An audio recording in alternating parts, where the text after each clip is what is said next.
Doctor rice sugar free rice doctor rice diabetic rice తినండి. అలాంటి NT రామారావుని కూడా కుర్చీ దించేసింది.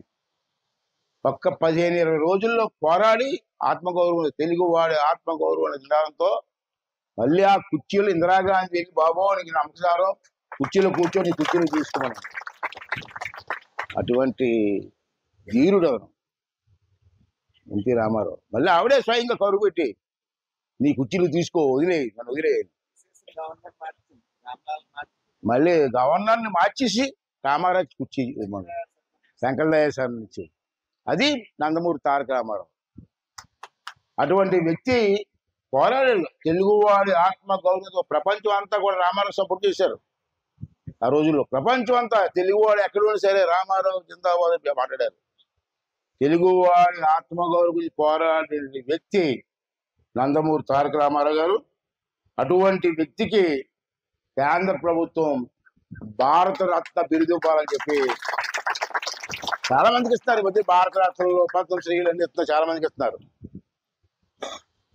ఎన్టీ రామారావు గారికి ప్రధానమంత్రి గారు కేంద్ర ప్రభుత్వం కలిసి ఆలోచన చేసి వెంటనే మనిషి లేకపోయినా ఎన్టీ రామారావు గారికి భారత రత్న బిరుదు ఇచ్చి తీరాలని చెప్పి ఇవాళ నర్సీపట్నంలో ఎన్టీఆర్ స్టేడియంలో ఎన్టీ రామారావు విగ్రహం ముందు మనం తీర్మానం చేస్తున్నాం మీ అందరూ ఆమోదంతో.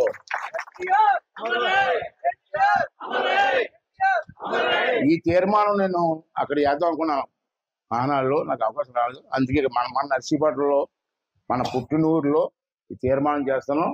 దీన్ని అన్నీ ఫాలో అప్ చేసి ప్రధానమంత్రి గారు అందరూ, మన పవన్ కళ్యాణ్ గారు అందరూ కలిసి ఈ తీర్మానాన్ని ఆమోదించి రాష్ట్ర వ్యాప్తంగా రాష్ట్ర ప్రజలందరూ కూడా ఈ తీర్మానాన్ని ఆమోదిస్తారు.